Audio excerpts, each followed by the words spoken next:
이재철 목사님은 20대 항공사업으로 큰 성공을 거두어 돈방석에 앉았다가 살아계신 하나님을 만난 후 주님의 교회와 100주년 기념교회를 담임하셨는데요. 그 파란만장한 인생 이야기를 담은 믿음의 글들 나의 고백 한번 들어보세요.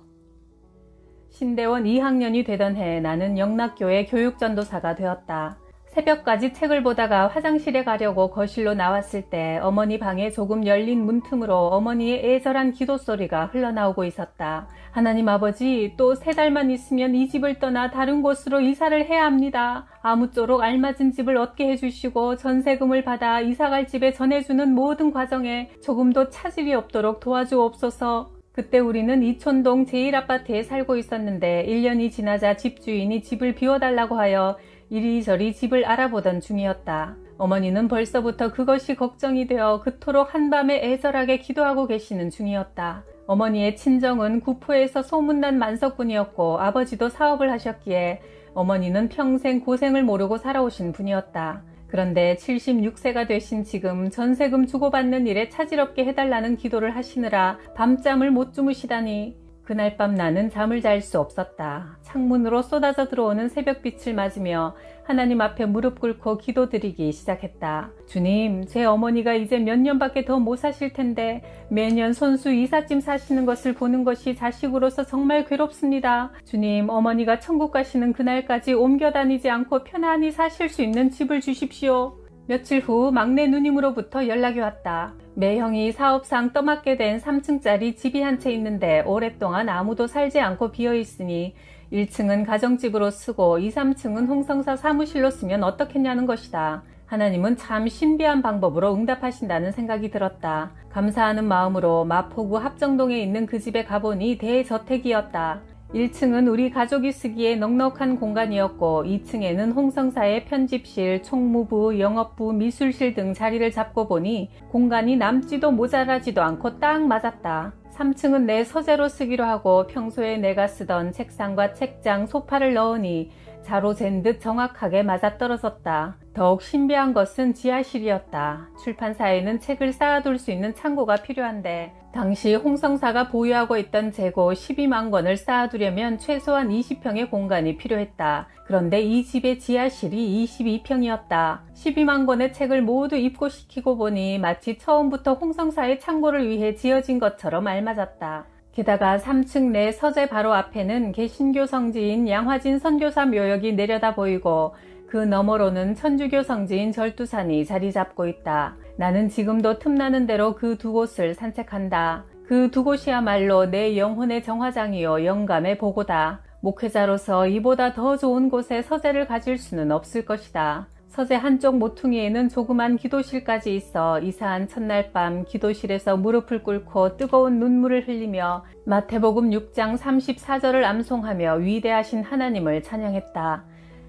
나는 외국어대 불어과를 졸업하기도 전인 1970년 네덜란드 항공회사 KLM의 한국 총대리점에 근무했고 4년 후 사업적으로 독립할 수 있는 기회를 얻었다. 당시 태국의 에어 사이암 항공회사가 한국의 총대리점을 찾고 있어 그 사업을 추진했다. 교통부 장관이 발행하는 항공운송대리점 사업면허증은 하늘의 별따기처럼 어려웠지만 손에 쥐게 되었다. 상호는 넓을 홍, 성할성, 즉 널리 풍성하게라는 뜻으로 홍성통상 주식회사로 짓고 조선호텔 사무실에서 호기롭게 시작했다. 2년 뒤인 76년에는 파키스탄 항공회사의 한국 총대리점 계약을 체결하자마자 폭발적인 중동 붐이 터져 한국 근로자들이 구름처럼 중동으로 몰려가기 시작했다. 김포공항은 매일 중동으로 향하는 승객으로 북새통을 이루었고 한 해 20만 명의 근로자가 중동으로 송출되었다. 실로 엄청난 숫자였다. 당시 중동 가는 승객 한 명당 우리 회사의 순수익금은 34,000원이었으니 김포공항에서 360석짜리 전보 747 전세기를 띄우는 날이면 하루 수익금이 1,200만원에 달했다. 그때 반포 아파트 42평형이 불과 800만원 하던 시절이니 실로 거대한 금액이었다. 나는 불과 28세에 돈방석에 앉게 되었다. 그러나 막대한 부를 하나님의 뜻대로 관리할 능력과 믿음을 갖기에는 너무나 어린 나이였다. 돈이 쏟아져 들어오자 나는 돈의 위력을 즐기기 시작했다. 하나님은 뒷전이었고 내 삶의 첫자리에는 늘 욕망이 자리했다. 욕망을 채우는데 돈보다 더 편리한 것이 없었다. 믿음이 없는 젊음에 더해지는 재물이란 독약이었다. 제일 먼저 나는 집을 바꾸었다. 당시 제일 큰 아파트인 동부 이촌동에 있는 78평 아파트로 이사했다. 만약 100평짜리가 있었다면 주저없이 그것을 샀을 것이다. 그 다음으로 벤츠 승용차를 구입했다. 머리끝에서 발끝까지 내 몸에 걸친 것은 모두 외제로 바뀌었다. 젊은이가 큰 돈을 벌었다는 소문이 나자 사회 지도층 유력 인사들과 저절로 교분이 맺어졌다. 낮이면 골프장에서 살았고 밤이면 살롱과 요정을 누비고 다녔다. 벤츠를 타고 술집에 도착하면 아버지 뻘되는 지배인이 달려나와 허리를 굽혀 영접했고 나는 당연한 듯 그들에게 반말을 썼다. 내 욕망을 다 채우기에 서울은 너무 좁았다. 그래서 나는 거의 매달 한 번 일본 동경으로 날아갔다. 매일 긴자나 아카사카, 록본기의 밤거리를 누비고 다녔다. 얼마 지나지 않아 그것으로도 양이 차지 않아 홍콩, 파리, 런던, 뉴욕, 하와이 등지로 활동 무대가 넓어졌다. 월요일부터 토요일까지는 술독에 빠져 있었고 주일이면 열심히 교회 봉사를 했다. 일종의 보상 심리였다. 주일 하루 봉사를 통해 일주일 동안의 잘못된 삶에 대한 면죄부를 받으려는 심정이었지만 마음의 평화는 주어지지 않았다. 1977년이 되었을 때 나는 세상과 더불어 살면서도 어떻게 하면 더 이상 양심의 거리낌 없이 하나님의 일을 병행할 수 있을까 생각하다가 문서 선교를 위해 출판업에 진출하기로 했다. 한국 최고의 출판사를 만들어 일반 교양서적을 먼저 출판하다가 독자층이 두텁게 형성되면 신앙서적을 내기로 마음먹었다. 1977년 8월 회사 이름을 주식회사 홍성사로 바꾸었다. 단행본 출판계 최초의 주식회사가 탄생한 것이다. 그 해가 다 가기도 전에 국내 각 분야의 저명한 교수는 대개 홍성사와 계약을 맺게 되었다. 78년 1월 드디어 주식회사 홍성사가 발행한 첫 번째 책, 독일 작가 에리히 프롬의 소유냐 삶이냐는 나오자마자 베스트셀러가 되더니 그 후 출판하는 책마다 연이어 베스트셀러 행진을 계속했다. 참으로 기적 같은 일이었다. 1년 만에 홍성사는 단행본 출판 시장의 정상에 올랐다. 우리는 자체 인쇄소까지 두어 책을 직접 찍어내기 시작했다. 그러나 나는 중요한 사실을 잊고 있었다. 주님의 영광을 드러내야 한다는 목적을 잊어버리고 그저 성공에 취해 매일 저녁 유명한 작가들과 저명한 교수들과 어울려 술 마시는 일이 가장 중요한 일과가 되었다. 1980년 내 나이 32세. 사무실에서 일하는 직원이 120명이나 되어 인건비만 해도 적은 금액이 아니었다. 홍성사의 주력 사업인 항공 쪽에 문제가 생겼다. 홍성사의 모태가 되었던 에어 사이암 항공회사는 태국 본사가 도산해버렸고 중동 노선이 황금 노선으로 각광받자 세계 유수의 항공사들이 잇따라 서울 중동 노선을 신설 확장하여 파키스탄 항공이 초기에 독점한 시장은 무너져버렸다. 나는 다시 인도 항공사의 총대리점을 따내기 위해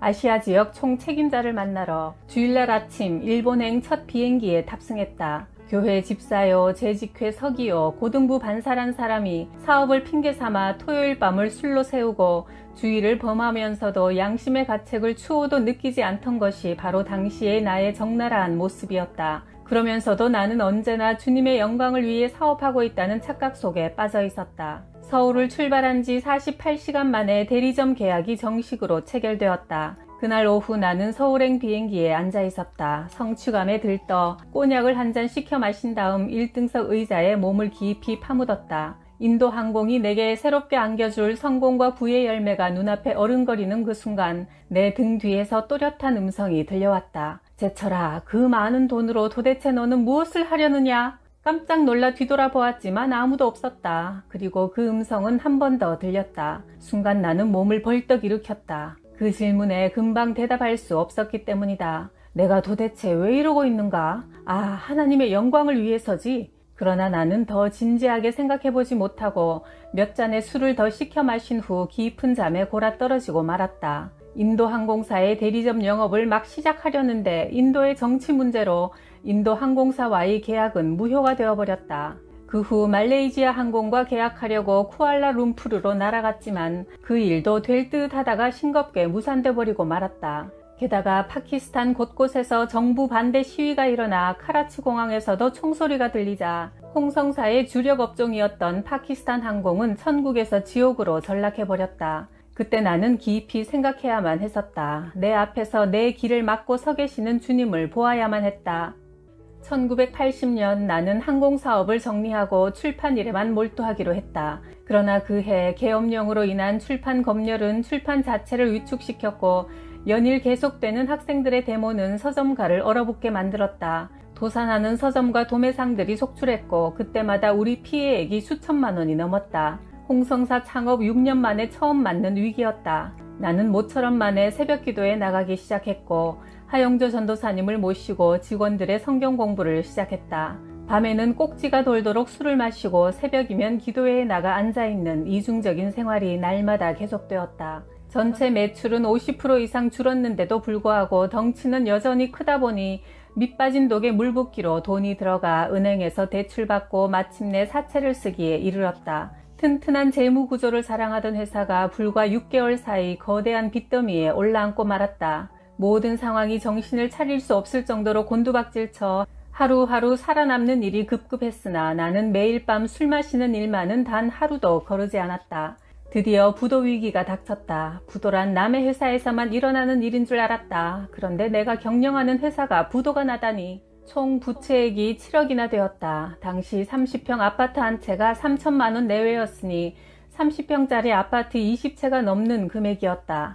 나는 그날부터 타고 다니던 벤츠를 세워놓고 제일 소형인 포니를 타기 시작했다.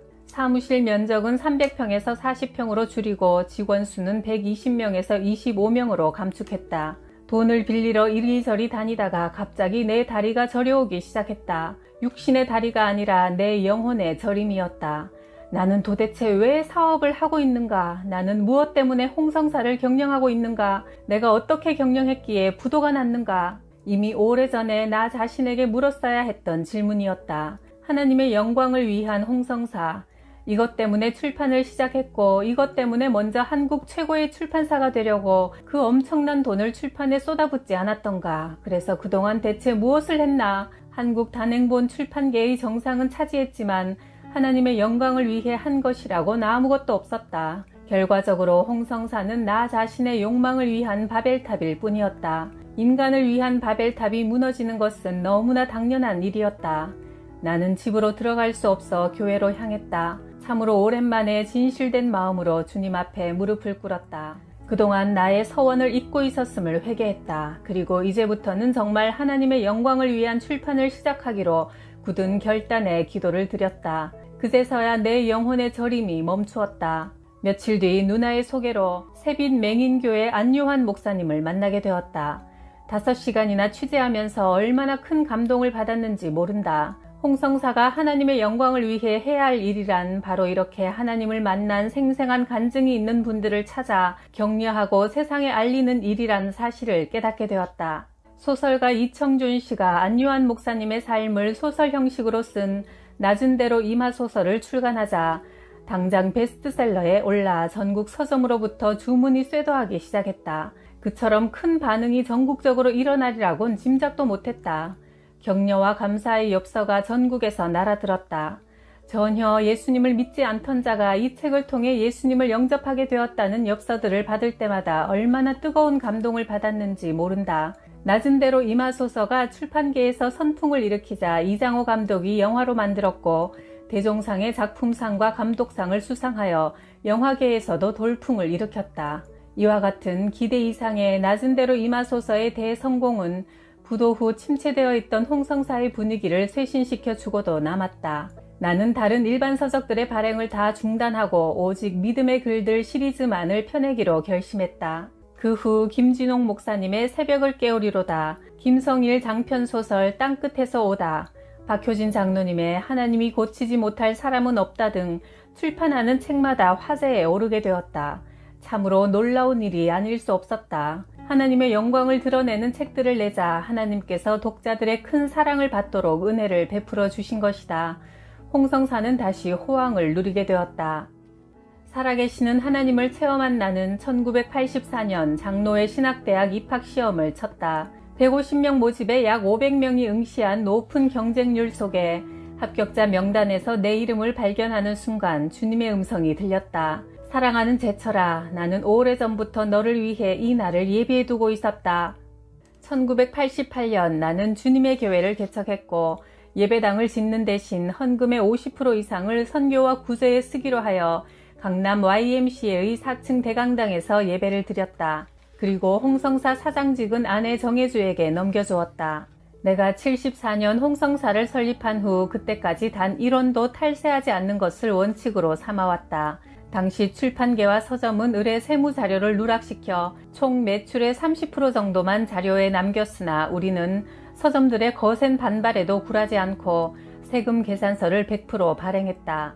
1990년 평범한 가정주부였던 아내가 홍성사를 맡자 지난 10년 동안 내가 발행한 총 부수는 82만 부였는데 출판의 문외한인 아내가 사장으로 취임하고 3년 동안 그보다 더 많은 86만 부를 발행했으니 이 또한 하나님께서 홍성사를 직접 경영하고 계시는 단적인 예다. 현재 믿음의 글들 시리즈 수백 종은 한국 교민이 있는 곳에는 세계 어디나 빠짐없이 보급되어 하나님의 영광을 드러내고 있다. 아, 하나님은 내게 필요한 모든 복을 내려주시고 내 미래를 책임져 주시는도다. 시편 16편 5절.